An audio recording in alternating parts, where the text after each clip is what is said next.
HP Billiton Metales Base. Él supervisa las operaciones de Chile, Perú, Estados Unidos, Australia y representa a su empresa en la discusión de temas regulatorios y ambientales y comunitarios. Se ha desempeñado anteriormente también en cargos similares en el sector minero en empresas tanto nacionales como extranjeras. Desde el 2008 es parte del Consejo Consultivo del Ministerio de Medio Ambiente. El profesor Camacho también preside la Comisión de Recursos Hídricos de SONAMI del Consejo Minero y fue uno de los dos representantes del sector industrial de Chile ante la norma ISO en la elaboración de la guía sobre responsabilidad social ISO 26000. Él es ingeniero civil de la Universidad Católica de Chile. Él además es profesor en el MBA minero de acá del departamento y un gran colaborador nuestro. Así que un aplauso por favor para Rodolfo Camacho. Gracias, Jax.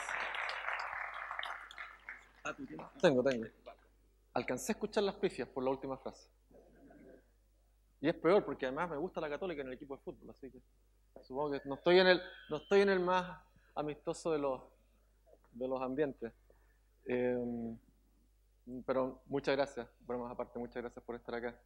La presentación que les voy a hacer hoy día es una presentación que he hecho relativamente pocas veces, porque tiene una mirada un poco distinta a la tradicional que hacemos en la industria, y que he ensayado en unas 3 ocasiones ya con distintos resultados, así que estoy bastante curioso de ver qué tipo de reacciones pudieran o no tener ustedes, porque son una audiencia naturalmente distinta de lo usual que me toca hacer con gente de gobierno y con gente de la industria. Quizás para comenzar, lo que me gustaría preguntar, y quizás levanten la mano, aquellos que consideran que la industria minera, es lo que ustedes conocen, que la industria minera ha demostrado ser sustentable hasta ahora en Chile. ¿Quiénes creen que la industria minera ha resultado ser sustentable? 1, 2, 3. ¿Quiénes no tienen una opinión formada todavía? ¿O quiénes creen que les falta información? Mayoritario. ¿Y quiénes creen que la industria minera no ha demostrado ser sustentable hasta ahora? También, levanten la mano. Okay. Notaron seguramente que yo estuve en el último grupo, en los que levantó la mano de los que creemos que la industria minera no ha demostrado ser sustentable.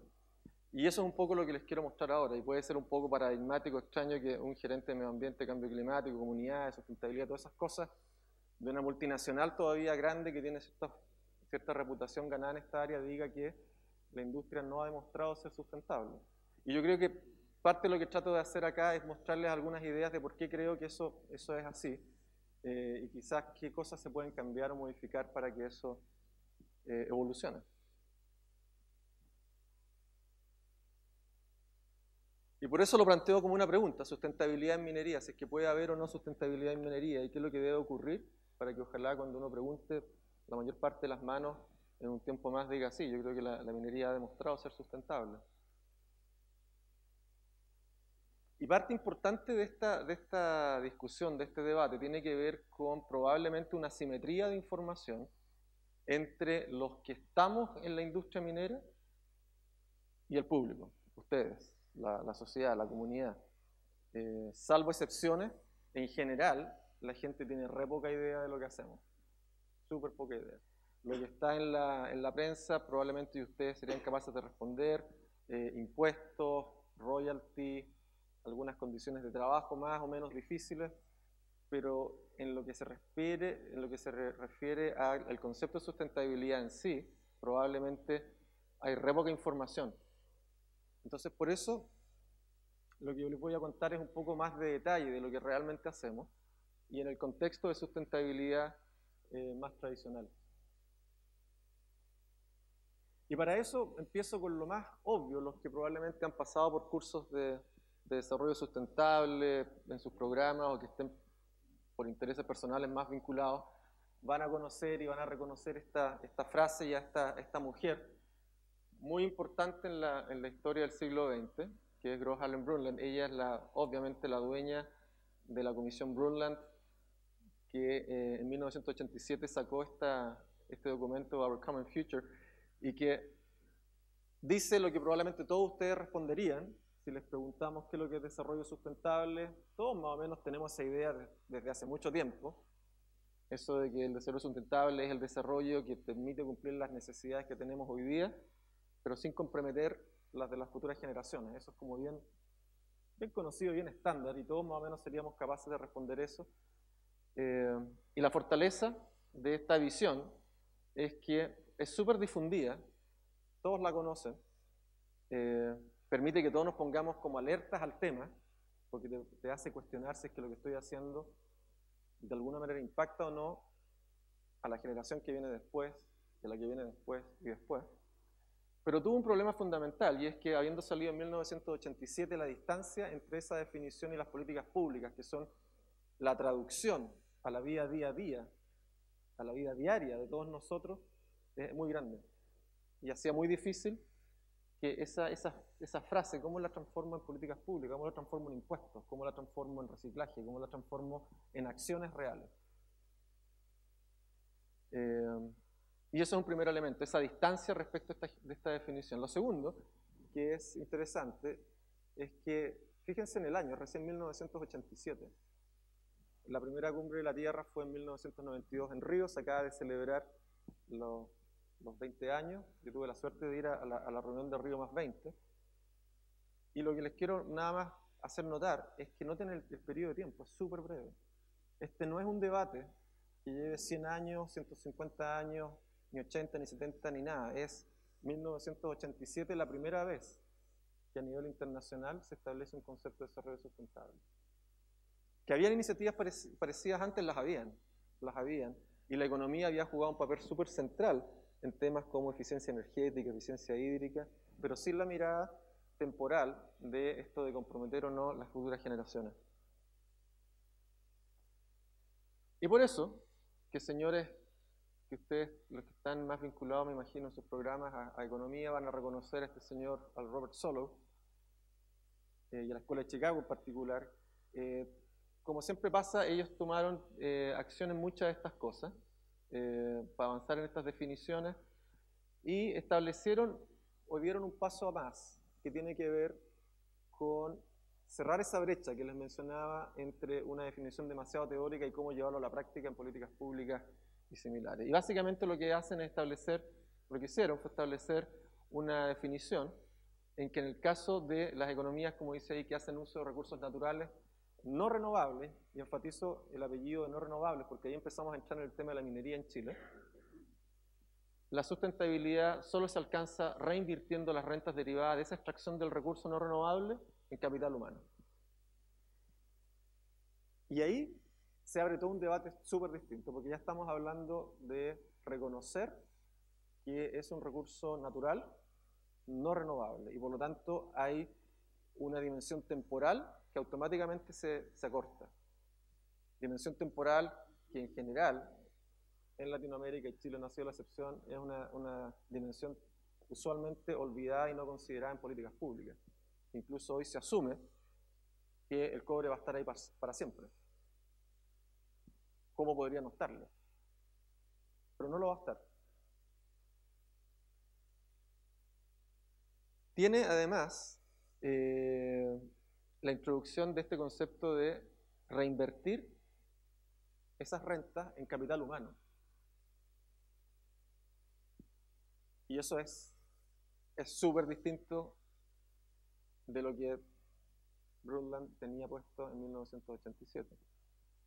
Acota la discusión. Como digo, la fortaleza es que permitió ese debate, permitió empezar a trabajar con esta definición en transformarlo en políticas públicas, porque es una definición mucho más acotada, más directa, más clara. Pero como quizás algunos de ustedes han pasado, y esto está tomado de unas clases de Jacques del año pasado, involucra una definición también de sustentabilidad débil en el sentido de que uno podría, extrapolando todo esto a nivel extremo, acabar con el capital natural, ¿cierto? Y transformarlo todo en capital humano, destruyendo el capital natural que todos nosotros, obviamente, en alguna medida queremos mantener. Y esto ha significado una serie de cambios en la manera en que las distintas sociedades, países y luego las empresas comenzaron a comportarse. Piensen ustedes que en el caso chileno, yo salí a trabajar en el año 89 En el año 89, yo me acuerdo, estábamos en la universidad buscando dónde nos íbamos a ubicar. En el último año, quizás parecidos como ustedes, se había recién creado la especialidad de medio ambiente y nos pusimos a un grupo a investigar cuántas empresas nacionales y multinacionales que tenían operaciones en Chile tenían al menos una gerencia de medio ambiente. Al menos, para postular, tan simple como eso. Y encontramos una, en 1990, principio de 1990. Con eso les quiero graficar lo rápido que ha sido este cambio. Y en el caso de las compañías, tiene mucho que ver con hacerse cargo de este tipo de definiciones.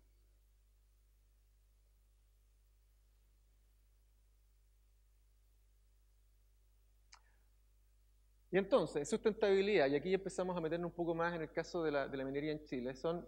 La economía chilena naturalmente está basada, que duda cabe, en la explotación de un recurso natural no renovable.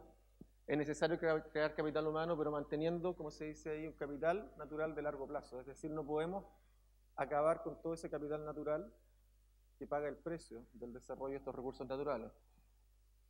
Y aquí hay una definición que muchos de ustedes, sospecho, conocen bien, que es la definición de Producto Nacional Neto. No vamos a entrar en los detalles, esto está probablemente más que conocido para varios de ustedes, pero que básicamente es una definición que permite elaborar un poco más respecto a lo que es la definición tradicional del producto, incorporando las depreciaciones de capital natural, productivo y capital humano. Y eso es básicamente la manera en que las sociedades más avanzadas, las compañías, empiezan a jugar con todas estas definiciones de sustentabilidad y ver dónde debieran invertir, dónde debieran moverse, cómo debieran estructurarse, cómo debieran llevar a cabo sus proyectos.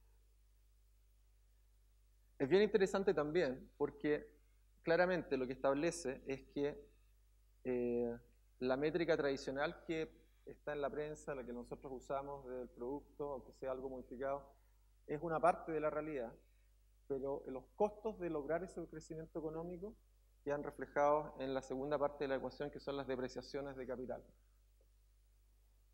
Y en un ejercicio que, de nuevo, en el caso chileno, sin duda el producto ha crecido en los últimos años, hemos tenido una trayectoria exitosa de crecimiento. La intuición, para muchos de ustedes, el conocimiento quizás para los que estamos más ligados a las industrias extractivas, es que lo que se ha producido en ese periodo es una depreciación de capital natural importante en algunos casos, menor en otros. Y planteo como duda si es que se está creando o no, yo tengo la sensación que no, capital humano suficiente acorde a las tasas de crecimiento y al costo que ha tenido ese crecimiento.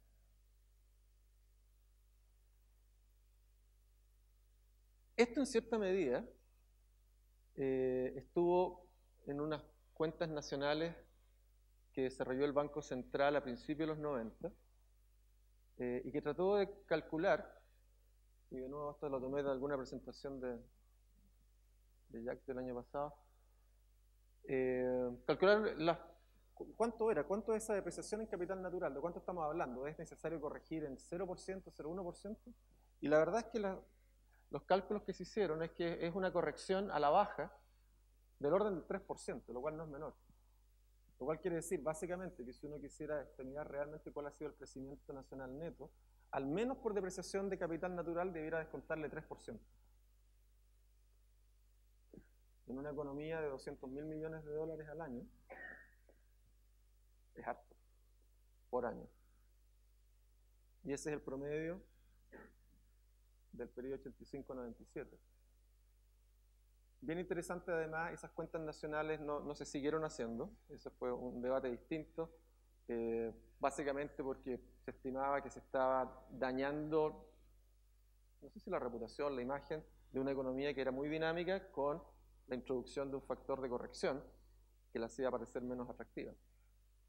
Pero son metodologías que se utilizan afuera en forma bien habitual, no es algo que haya sido inventado, y hay varias escuelas, me consta al menos que la de gobierno corporativo de la Adolfo Ibáñez está empezando a retomar esto, para tratar de tener también indicadores de cuál es el crecimiento real, corregido por estas depreciaciones que les mencioné antes.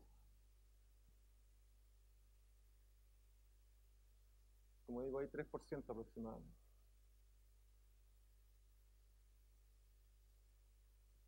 Entramos ahora a esta definición de sustentabilidad, que de nuevo es archi conocida, supongo, para todos ustedes, que tiene que ver con el equilibrio entre tres elementos clásicos que son el desarrollo económico, la responsabilidad ambiental y el desarrollo comunitario, y que coinciden, natural y obviamente, con capital productivo, capital natural, capital humano. Y ese es el vínculo que estoy tratando de hacer en el sentido de mostrar cómo esta definición de sustentabilidad más o menos dispersa, más acotada, permite vincularse directamente con el quehacer de empresas y de sociedades bajo esta mirada. Naturalmente lo que sucede es que en compañías como la que yo trabajo, en el sector donde yo estoy, hay tensiones entre los tres vértices. Conviven dentro de la manera de ser de una empresa tres miradas que tratan de tensionar y de dibujar y de hacer cosas en cada uno de esos sentidos, con lo cual lo que termina pasando es que dependiendo de cada compañía, de cada sociedad, ese triángulo, que en teoría, en el mundo ideal y perfecto, es un equilátero tranquilo, en equilibrio estable y permanente, es súper dinámico.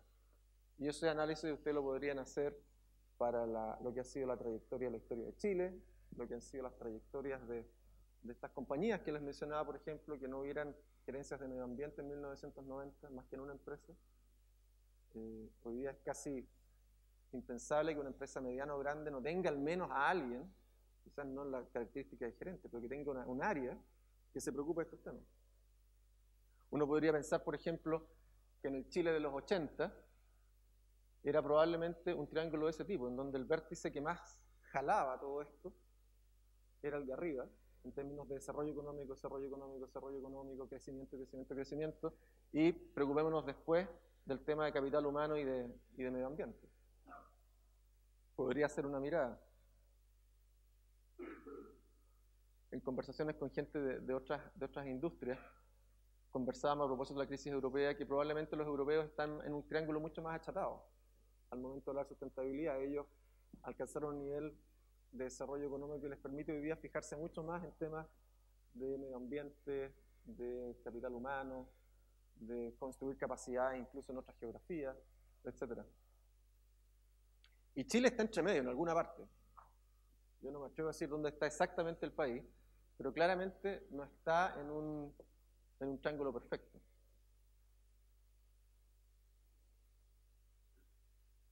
En el caso de la minería en Chile y del agua en particular, que es el tema que a mí me toca debatir permanentemente en varios ámbitos, es un buen ejemplo y por eso lo coloco acá en términos de cómo está tensionado ese triángulo. Por ejemplo, por una cosa de este tipo, quizás ustedes no están tan familiarizados, pero salvo en la segunda región, la minería no es el mayor usuario de agua en Chile.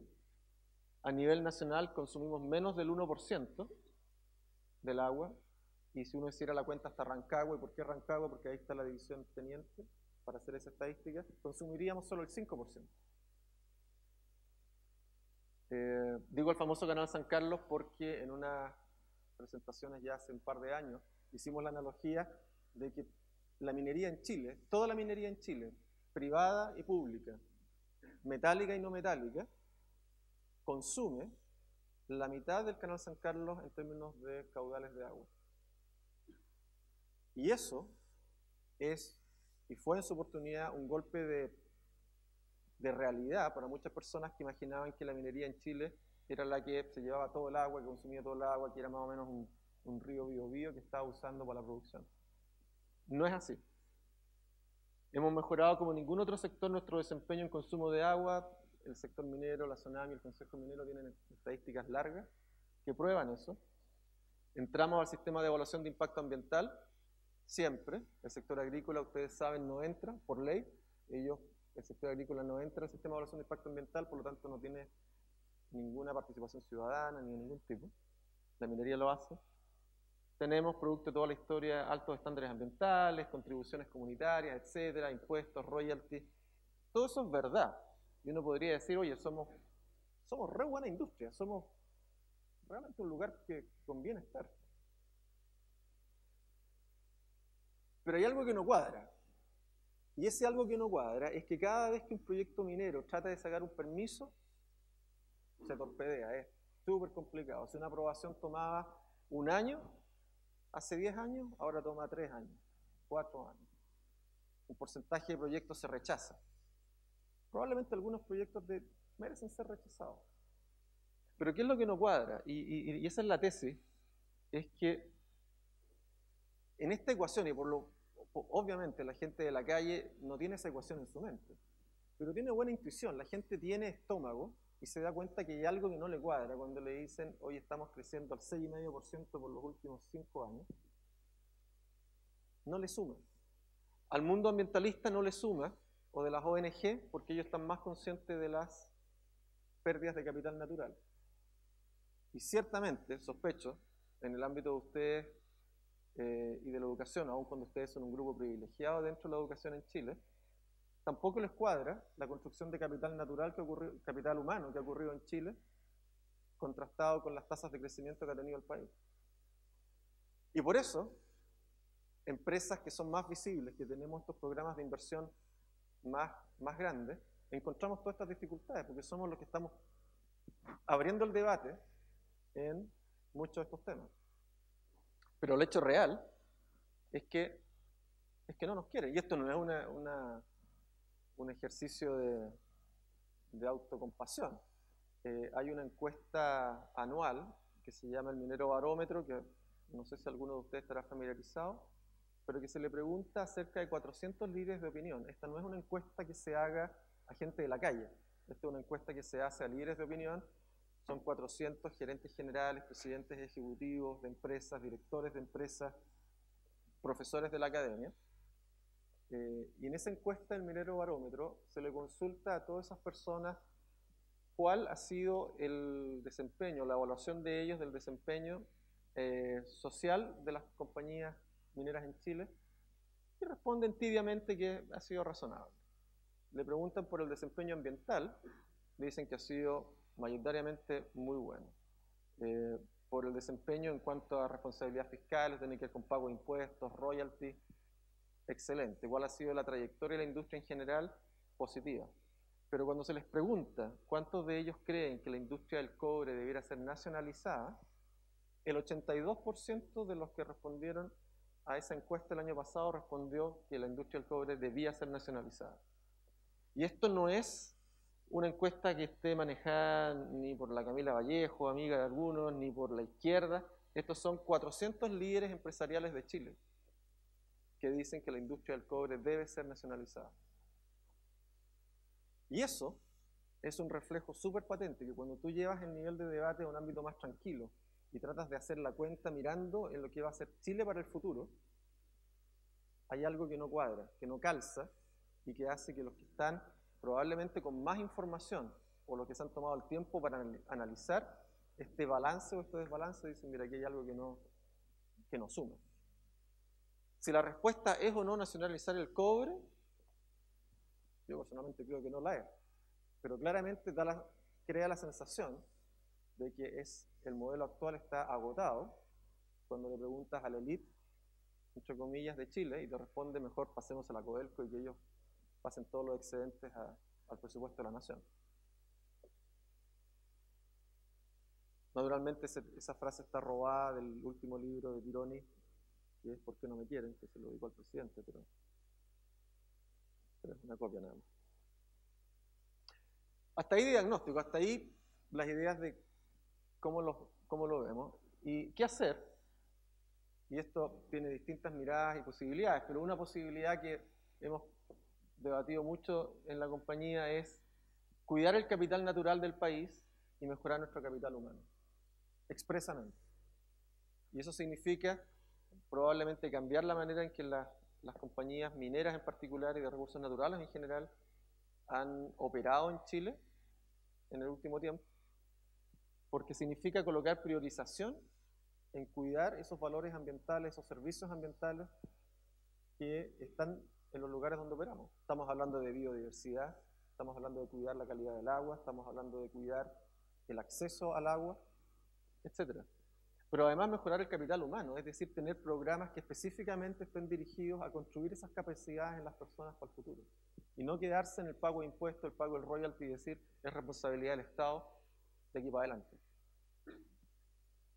El riesgo de eso es que en algún punto hay una línea que se cruza, que hay que tener cuidado de no cruzarla, que es cuando las empresas empiezan a reemplazar el rol del Estado. Y ese es el equilibrio que hay que buscar. La industria minera internacional, este debate lo lleva hace mucho rato. Las compañías más avanzadas o que han tenido más tiempo para debatir estos temas han diseñado políticas generales, estructuras, principios. Y lo que quiero hacer es mostrarles cómo o qué tipo de respuesta es la que está estructurando una parte de la industria minera internacional a este debate de cómo construir capacidades en capital humano, cómo mantener capital natural, pero al mismo tiempo mantener el crecimiento económico. Y el primero que les quiero mencionar es los estándares de desempeño de la Corporación Financiera Internacional, que es una filial, ustedes saben, del Banco Mundial. El IFC participa del financiamiento de megaproyectos a nivel mundial, pero modificó, y esto es una modificación reciente, esta es de diciembre del 2011, publicada en enero. Los Performance Standards llevan varios años, pero esta definición es nueva. Tratando de hacer todavía más estrictas las condiciones bajo las cuales el Banco Mundial va a prestar dinero a proyectos de inversión. Y el Banco Mundial participa en Chile, en particular, en forma súper activa. Y probablemente sin entrar en detalle de cada uno de los contenidos de estos estándares, pero fíjense ustedes e imagínense el triángulo ideal que veíamos antes, y uno casi puede en forma inmediata empezar a colocar cada uno de ellos en alguno de los vértices. Sistema de gerenciamiento y evaluación ambiental y social, condiciones laborales y de trabajo, abatimiento y prevención de la polución, salud y seguridad, adquisición de tierra y reasentamiento involuntario, conservación de biodiversidad y gerenciamiento, pueblos indígenas, patrimonio cultural.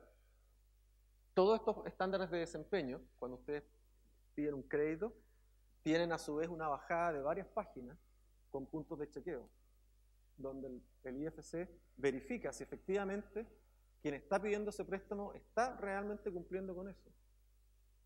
Y eso hace que el IFC incluso rechace créditos donde ellos estiman que esas condiciones, esos requerimientos, esos estándares de desempeño no están siendo cumplidos. Y el Banco Mundial participa no solamente en la minería, participa en la industria forestal, de salmones, como les digo, en Chile es muy activo. Sin ir más lejos, el IFC fue accionista de Escondida, una de las empresas que opera BHP Billiton en Chile, hasta hace 2 años. ¿Pero por qué lo hizo? Porque a su vez, cuando decidió ser accionista y facilitar dinero para el project financing, verificó estos estándares de desempeño. La banca privada, en particular, desarrolló en el año 2002 los principios del Ecuador. ¿Y qué son los principios del Ecuador? De nuevo, son 10 principios que tratan de construir una vez más, este triángulo. Tratan de estructurar en el mundo privado corporativo un triángulo equilátero, un triángulo más equilibrado, imponiendo condiciones para que todos los proyectos de inversión cumplan con estos principios. Para todos los que son de más de 10 millones, en Chile, si no me falla la memoria, el único banco que forma parte de este grupo de bancos de los principios del Ecuador es Corbanca. Pero a nivel internacional están todos los grandes, que son típicamente los créditos sindicados. Estos principios aplican siempre. Hay una categorización que tiene que ver con la complejidad de los proyectos, pero básicamente, de nuevo, si ustedes pueden repasar mentalmente el triángulo: evaluación ambiental y social, estándares ambientales y sociales aplicables del país y voluntarios, sistema de gerenciamiento y plan de acción, esto tiene que ver con toma de decisiones, consulta y disclosure, resolución de conflictos, revisión independiente, alianzas para monitorear cumplimiento, monitoreo y formas de reporting. Y esto básicamente lo hicieron los bancos en el año 2002, y de nuevo quiero insistirle en las fechas. 2011 la anterior, 2002 esta. Después de que varios bancos empezaron a tener problemas lisa y llanamente para recibir los pagos de los créditos. Operaciones mineras que estaban cerradas por la comunidad hacían que no podían generar efectivo, no podían pagar los compromisos. Plantaciones forestales bloqueadas que no permitían la entrada para producir o realizar la actividad forestal. Proyectos térmicos completamente bloqueados, geotérmicos, proyectos de carbón bloqueados que hacían que el titular que había comprometido pagos de crédito sencillamente no podía operar, no podía generar el efectivo para pagar los créditos. Y el raciocinio que hicieron la banca fue que, bueno, básicamente lo que nos equivocamos es que nuestro análisis de riesgo, tal como cuando nosotros pedimos cualquier crédito y vamos al banco para que analicen nuestro perfil de riesgo, el perfil de riesgo estaba mal hecho. Y estos elementos básicamente lo que hacen es mejorar ese perfil de riesgo en ámbitos como el medio ambiente, las comunidades, la transparencia, la toma de decisiones. Las Naciones Unidas, a través del Pacto Global, también tiene principios en temas como derechos humanos, en temas laborales, de trabajo, que tienen que ver, por ejemplo, con todas estas formas de trabajo forzado, infantil, etc. Eliminación de discriminación. Pero también tiene en temas ambientales. Apoyar un enfoque precautorio. Y esto que está recogido en la declaración de la Cumbre de Río original, de la Cumbre de la Tierra, el año 92, es básicamente la frase clásica que nosotros tenemos en Chile de ante la duda, abstente. ¿Cuántas compañías, gobiernos, incluso sociedades se abstienen ante la duda? No muchas. Y lo que está consagrado acá, en ese principio precautorio, que como les digo forma parte de la Carta de las Naciones Unidas, es precisamente eso, ante la duda, abstente. Si tú tienes la duda si vas a poder o no mantener ese ecosistema, abstente. Si tienes la duda de si vas a perjudicar o no a esa comunidad local, abstente. Para algunos de nuestros países, la anticorrupción, naturalmente, es también súper relevante. Hace 2 años, 2 o 3, Chile ingresó a la OECD y obviamente un grupo de países avanzados tiene normas para multinacionales que operan en esos países. De nuevo, hay algunas casas de estudio de universidades que están trabajando ya en esto porque impone para empresas que no están habituadas a este tipo de requerimientos, que tiene que ver particularmente con empresas chilenas grandes que están tratando de salir al exterior. Al ser Chile un país miembro de la OECD, le van a empezar a exigir cumplir con ciertas cosas que tienen un lenguaje que es completamente nuevo para muchas de estas compañías. Como esto de que la compañía, y esto no es gobierno, esto es principios para multinacionales, deben contribuir al progreso económico, social y medioambiental. El triángulo otra vez. Económico, social y medioambiental, con vista a lograr un desarrollo sustentable. Derechos humanos. Generación de capacidades locales. Expresamente un punto sobre el tema de capital humano. Estimular la generación de capacidades locales mediante cooperación estrecha con la comunidad local, incluir los sectores empresariales locales, etc. Para empresas que tenían una agenda internacional, empresas que operan en Chile, que tienen una agenda internacional o que son multinacionales, muchas de estas cosas no son tan nuevas, pero sí, para un universo importante de empresas chilenas, de repente se ven que están operando en un país OECD, y ya no están operando solo en Chile, y que tienen que empezar a demostrar este tipo de cumplimiento una vez que empiezan a querer hacer negocios con otros países OECD. Y el caso más clásico en la industria minera es Chile-Australia. El tipo de requerimiento y consultas que empieza a hacer la sociedad australiana cuando aparece una empresa chilena queriendo hacer negocio en Australia. Y le empiezan a preguntar cosas de este tipo. La OECD también, siguiendo, tiene temas de nuevo formales de fomentar otra vez capital humano, particularmente mediante la creación de oportunidades de empleo y el ofrecimiento de formación a los empleados. Obviamente cumplir con la ley, no tratar de hacer slalom con todas estas cosas.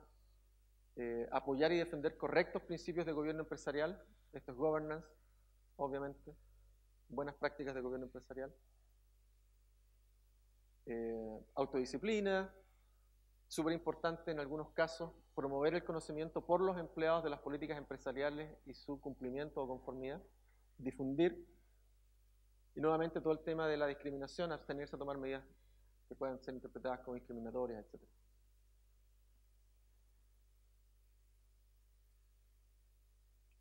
No meterse en política.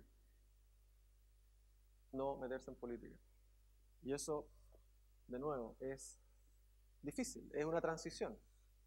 Uno puede argumentar que el marco regulatorio en Chile es complejo, que si no, ¿cómo hacemos las contribuciones a las campañas? Que es muy poca plata, que siempre hay que pasar plata por el lado. Bueno, la OECD está diciendo abstenerse de cualquier injerencia indebida en actividades políticas locales, y eso incluye financiamiento. En fin.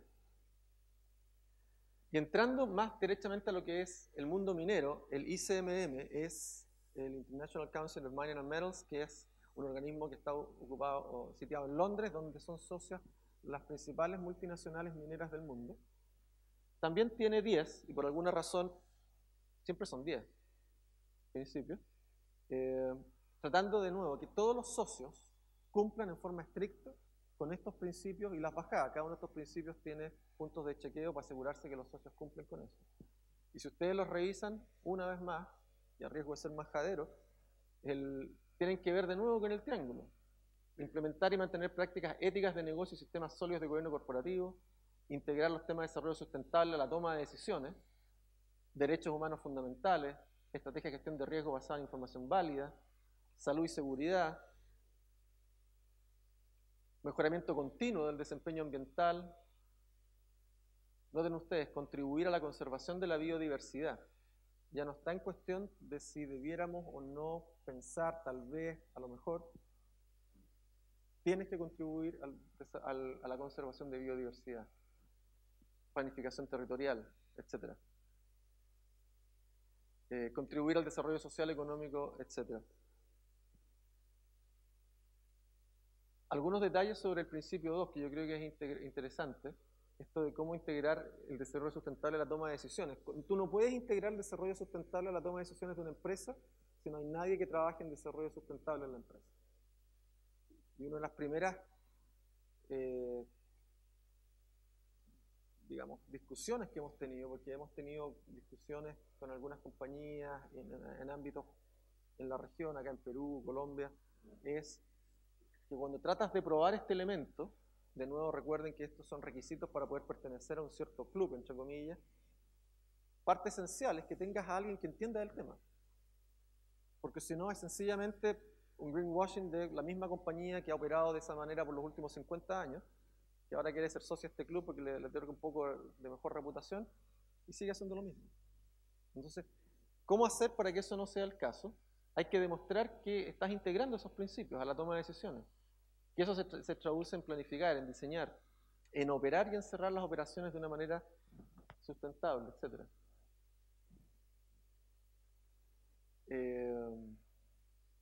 Noten esto, alentar a los clientes, a los socios, a la cadena productiva, en definitiva, a la cadena de suministro, a que adopten principios y prácticas similares. Es decir, no se trata solamente de que tú lo hagas, sino que además promuevas esos valores, esa forma de comportarse en los socios.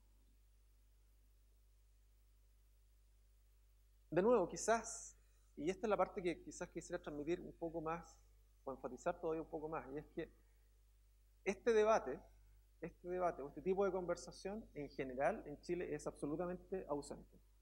Esto no se habla, y cuando se habla te disparan, oye, esta cosa es media revolucionaria, no, mejor anda, déjalo para otra audiencia. Es además re poco popular, porque genera la sensación de que, y el riesgo de que, bueno, vayamos a escudriñar entonces a la compañía A, B, C, D, E. Y yo creo que tiene mucho que ver además con el hecho de que es un área donde no hay demasiadas capacidades instaladas y francamente tampoco hay mucho interés. Yo hice esto a un grupo en la Adolfo Ibáñez y les voy a hacer la misma pregunta. ¿Cuántos de ustedes que ya están en sexto año, entiendo que hay algunos, están considerando trabajar en temas de sustentabilidad? Igual que en la Adolfo Ibáñez. No es un tema ¿Qué les interesa? Yo creo que la mayoría de ustedes, si pudiera idealizar en dónde van a estar en un par de años más, están pensando a lo mejor en una multinacional, trabajando en Chile, fuera, sector financiero, me atrevería a decir, tal vez, no lo sé. Ustedes además, como industriales de la Chile, están en el tope de la pirámide, y por lo tanto, si en este grupo no hay interés en trabajar en sustentabilidad, ¿dónde? ¿Dónde? Porque, de nuevo, para que la toma de decisiones sea la correcta, organizada, que tome desarrollo sustentable, que contribuya, al final del día lo que estamos hablando acá es contribuir al desarrollo del país, en la medida que una y otra y otra y otra y otra empresa empiezan a comportarse de forma similar, lo que estás produciendo es que el efecto agregado es el mejoramiento de capital humano, y ese capital humano tiene nombre y apellido, son las personas que están ayer, antes de ayer, protestando porque tienen poca educación, se dan cuenta que la educación que reciben es pésima. Ellos en su intuición, como les decía antes, en su guata, saben que algo no cuadra. Y esto puede ser parte de lo que no cuadra.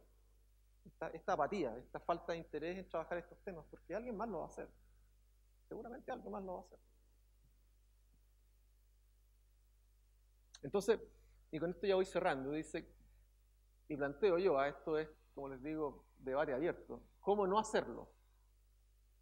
Yo creo que cómo no hacerlo es sin un marco de gobernabilidad claro, sin principios. Tiene que haber una discusión estructurada. Este tema ya está estudiado, debatido, consensuado, más allá de nuestro Chile querido. Lo que tenemos que hacer es traer ese debate para acá. Tenemos que instalarlo.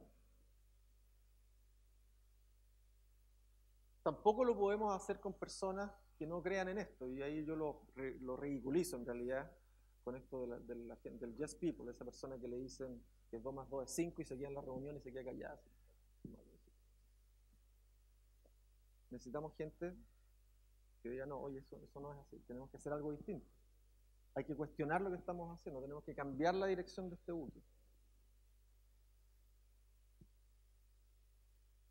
Sin gestión de riesgos, si uno no analiza bien los riesgos, le pasa lo que le pasó a los bancos en el 2002 antes de la salida de los principios del Ecuador. Y eso en el caso de Chile, yo tengo hijos de distintas edades. Esta frase algunos la recuerdan, es del disco de 31 minutos, del viento lo apaga. Oye, apaguemos la fogata, ¿se acuerdan del bosque? Y dicen, no, el viento lo apaga. Eso está súper enraizado en la cultura chilena. Los problemas se resuelven solos. La fogata del campamento del viento la apaga. Los problemas de educación se van a resolver solos, déjalo. Alguien se va a ocuparlo. Y de nuevo, no lo tomo como una crítica para ustedes, pero es, si la élite intelectual académica en Chile, Universidad de Chile, Occidania al menos, y a lo mejor ahora, si hago la pregunta de nuevo, a lo mejor alguno va a levantar la mano, pero si ustedes no son los que levantan la mano, yo creo que tenemos un problema. ¿Y cómo sí hacerlo? ¿O cómo sí intentar hacerlo? De nuevo, con gobernabilidad o governance, como se ocupa en todos estos ámbitos, que incorpore estos temas en forma explícita, directa. Es decir, esta empresa, esta sociedad, este ministerio, esta organización, tiene principios, tiene un modo de conducta y lo hacemos cumplir. Con personas que crean, que analicen los riesgos de las decisiones que están tomando, que los analicen bien, que cuiden el capital natural que tenemos a nuestro cuidado. Ustedes probablemente no saben, pero en el caso de Chile, diferente de otros países, las concesiones mineras se otorgan a perpetuidad. Se entregan un espacio físico del territorio del país y esa compañía o ese dueño de la concesión puede administrar ese territorio por los siguientes 500 años, exagerado. En ese territorio hay biodiversidad, hay ecosistemas, hay agua, hay plantas, hay seres, hay comunidades. Tenemos que cuidar ese capital natural. Y Chile tampoco quiero ser tan catastrófico, Chile no está en la ruta del cordón de cobre de África. O sea, esto no es Centroáfrica, definitivamente no lo es. Tenemos instituciones, tenemos disciplina, necesitamos más. Personas que tengan un grado de coraje probablemente mayor para levantar la mano y decirnos, oye, esto no lo podemos seguir haciendo así, esto hay que cambiarlo. Tal vez no sé cómo cambiarlo hoy día, pero hay que cambiarlo. O por lo menos tengamos el debate de cómo cambiarlo. Y súper relevante, promoviendo el cuidado y la mejora del capital humano. Educación, salud, distribución del ingreso, que al final es calidad de vida. Es calidad de vida de las personas que están en esta sociedad. Eso, muchas gracias. Pero todas las críticas ahora y todos los disparos, por favor.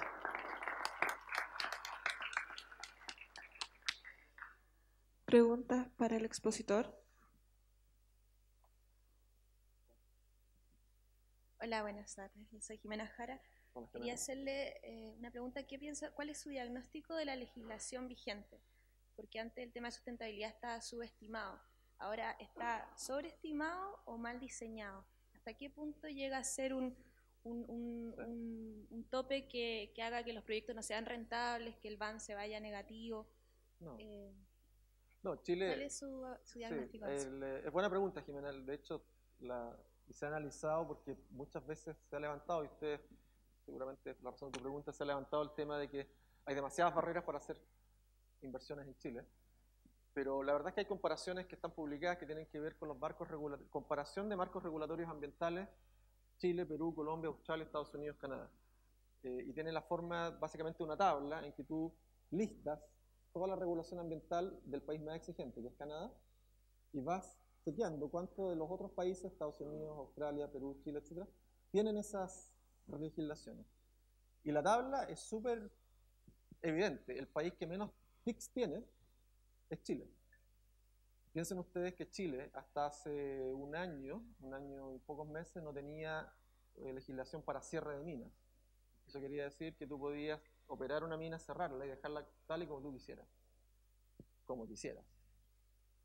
Uno a veces critica a nuestros vecinos del norte, a los peruanos, pero los peruanos tienen legislación de cierre de minas hace 8 años.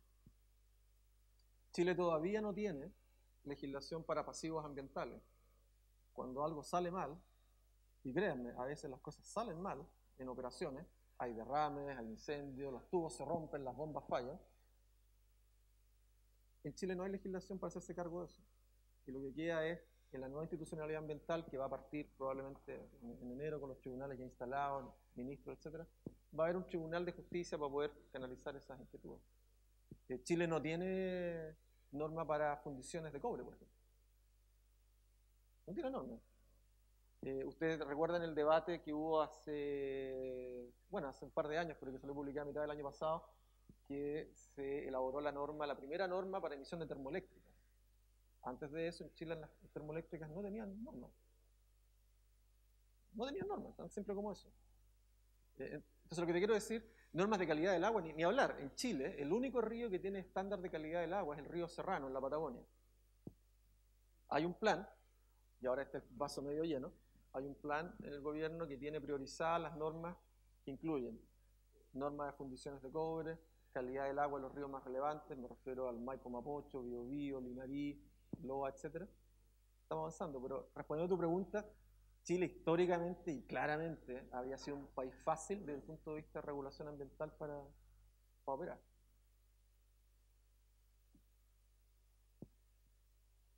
Ya, pues paren, más. Alguien tiene que estar en desacuerdo con lo que dije. Ya, hola, mi nombre es Maximiliano Gras. Con respecto al tema del cierre de las mineras, o sea, la ley nueva de cierre, yo tengo entendido que van a tener que dejar una garantía que de cierta manera esté ahí por si es que no se cierra bien, pero no está claro que se va a determinar todavía como un buen cierre. Puede pasar que uno haga un plan y te lo revoquen y te pida una garantía más grande. Es buena pregunta. La ley está publicada, ustedes saben, la legislación chilena, muchas legislaciones. La ley establece el qué hacer y un reglamento posterior establece el cómo hacerlo. La ley de cierre de minas está publicada y lo que está a punto de salir es el reglamento de la ley que interpreta el cómo hacer todas estas cosas. La ley establece, como tú bien lo dices, que todas las compañías mineras debemos presentar una garantía financiera, dinero, en distintas formas, no solamente efectivo, pueden ser otras formas de dinero, para garantizar que si algo malo ocurre con la empresa, quiebra, cambia de dueño, baja el precio del cobre, o lo que sea, el Estado, porque el Estado es el titular, tiene los recursos guardados en algún lugar para ello hacerse cargo del cierre y evitar que el río no se contamine, que los taludes no se caigan, que el tranque de relaves no se vaya sobre una población, etc. Esos criterios de cómo asegurar que el plan de cierre realmente sea un buen plan de cierre están detallados en el borrador de reglamento que está ahora en discusión y que todavía no es oficial, está en discusión. Es buena pregunta, porque esto lo está elaborando el Cernagiomín con el Ministerio de Minería y nosotros hemos insistido mucho en que nos den acceso al borrador para poder opinarlo y todavía no lo tenemos. Pero esa anécdota aparte, en general es un proceso donde la industria sí puede opinar, pero de nuevo uno echa de menos que hubiera gente, porque al final ¿qué es lo que sucede? Se transforma en una negociación o una discusión entre el gobierno de turno y las grandes corporaciones, por ejemplo donde yo trabajo, pero no hay ningún debate con la gente que está cercana a las operaciones. Y eso tiene que ver un poco con toda esta conversación de hoy día, y es el poco interés, puede ser, pero también el poco conocimiento de que esto está ocurriendo. Yo no sé cuánta gente en Chile sabe que hay una ley de cierre, que hay un reglamento, que los va a impactar, si tú vives cerca o vives lejos, si vives por ahí, por ejemplo, en la carretera 5 Norte, ¿cierto? Hay varios tranques de relaves ahí, los que no saben. Hay 2 mega tranques de relaves, uno de Codelco, el otro de Anglo American, 2 de Anglo American, hay uno más pequeño ahí cerca de la Ligua, y uno esperaría, como ocurre en otras sociedades con más awareness, con más preocupación, que cuando se discuten estos temas, la comunidad que vive con el tranque relave cerca va y dice, oye, quiero asegurarme cómo esto va a funcionar, quién lo va a garantizar, cómo va a estar asegurado todo esto. Eso acá no ocurre. Y yo creo que tiene que ver con la ausencia de levantar el tema, que el tema sea tema en definitiva.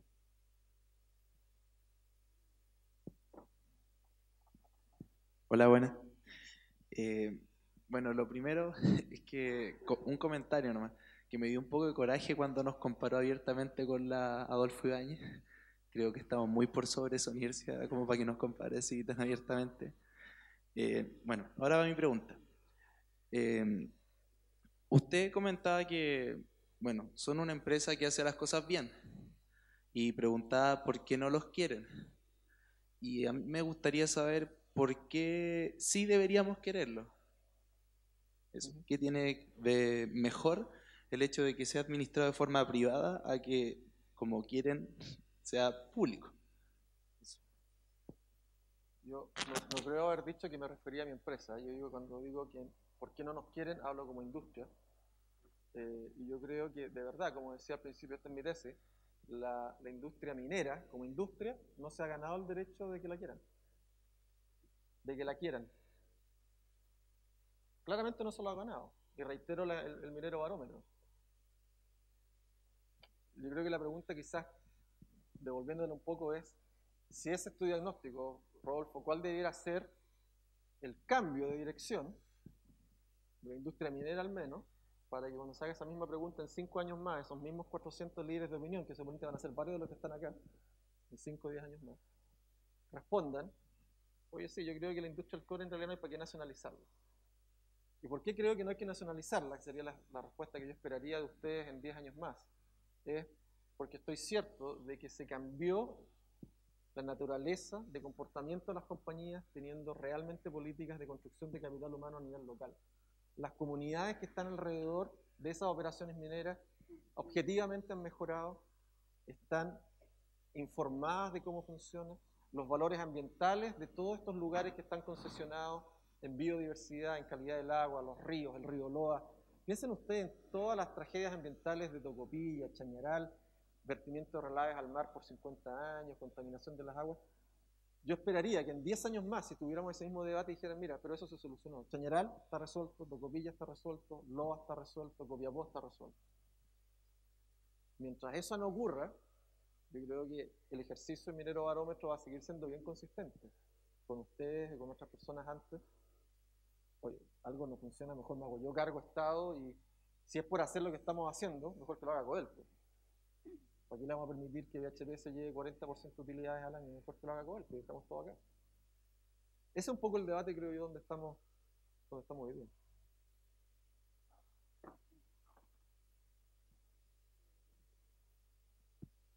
Buenas tardes, Rodolfo. Mira, yo soy uno de los que no está de acuerdo con varias cosas que mencionaste. Bien.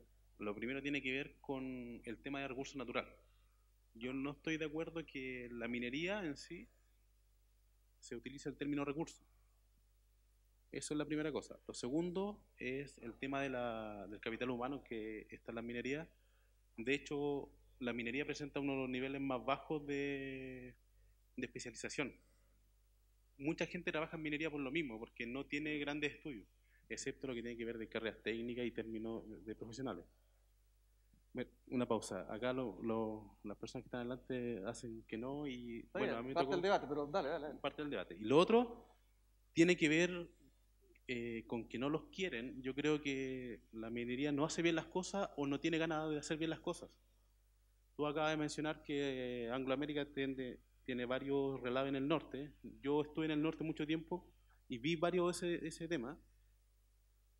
Y creo que, bueno, Anglo American no trabaja solo en Chile. Tiene minería en varias partes, en Australia, donde las normas son más estrictas. Entonces lo que pasa es que no tienen ganas porque acá no hay una norma, pero saben que las cosas se pueden hacer mejor. Me ha tocado vivirlo en Salamanca. He conversado con gente en Salamanca, me tocó trabajar en la Seremi de Economía allá en la cuarta región.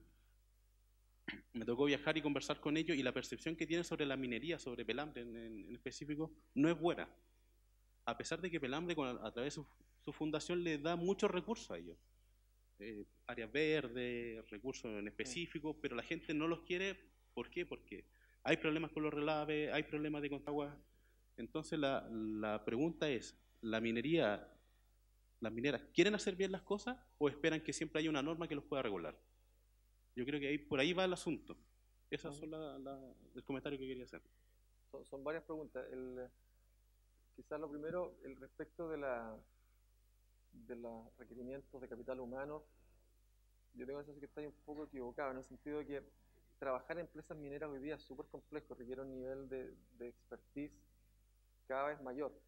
Y uno de los problemas que tenemos muchas compañías es que no encontramos gente capacitada para trabajar.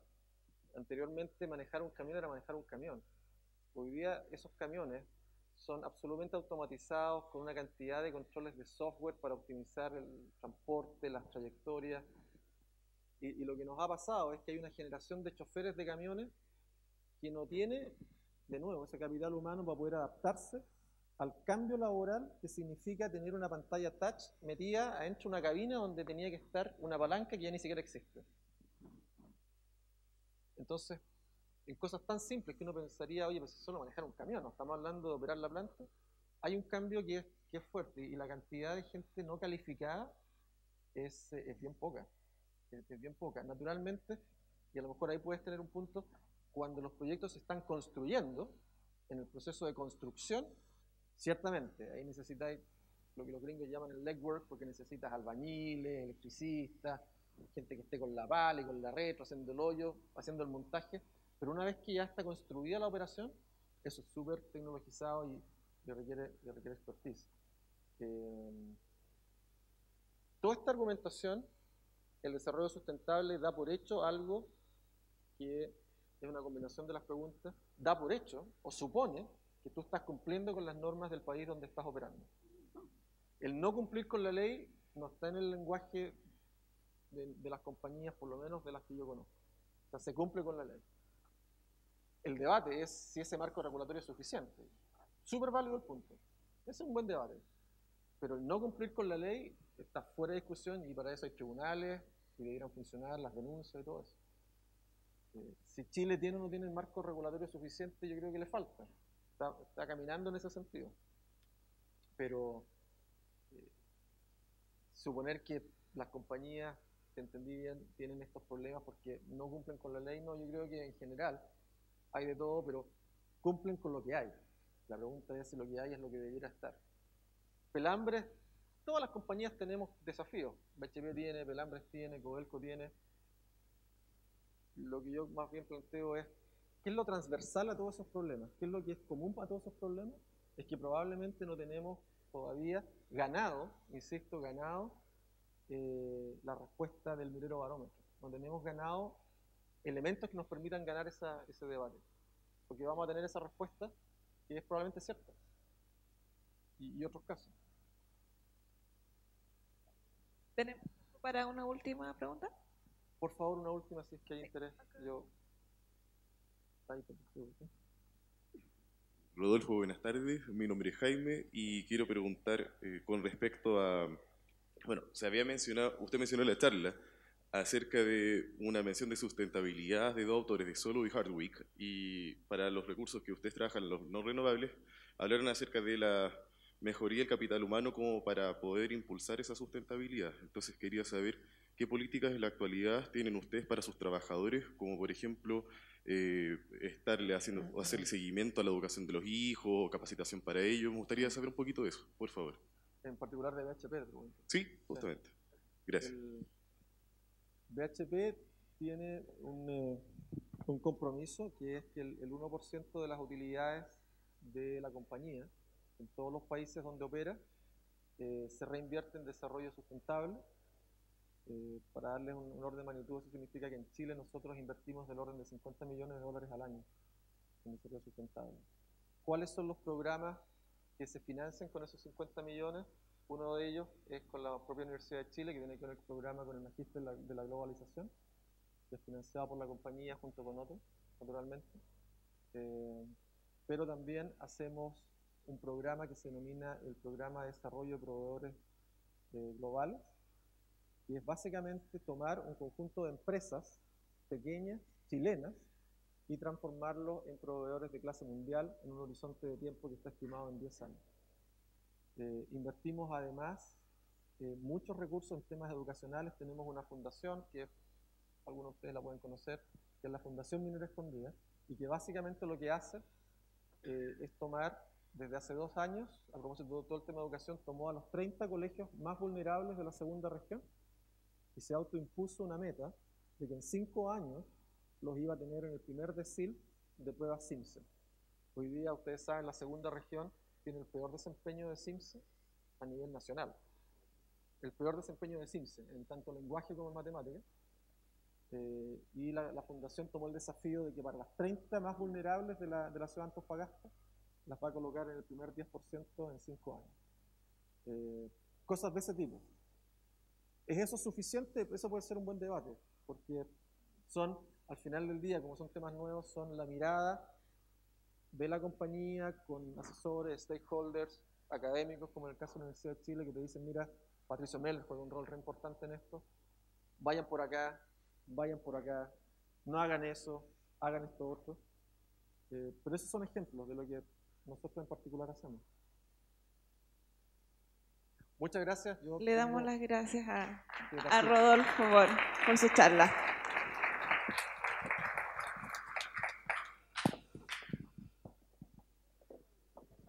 No, está perfecto.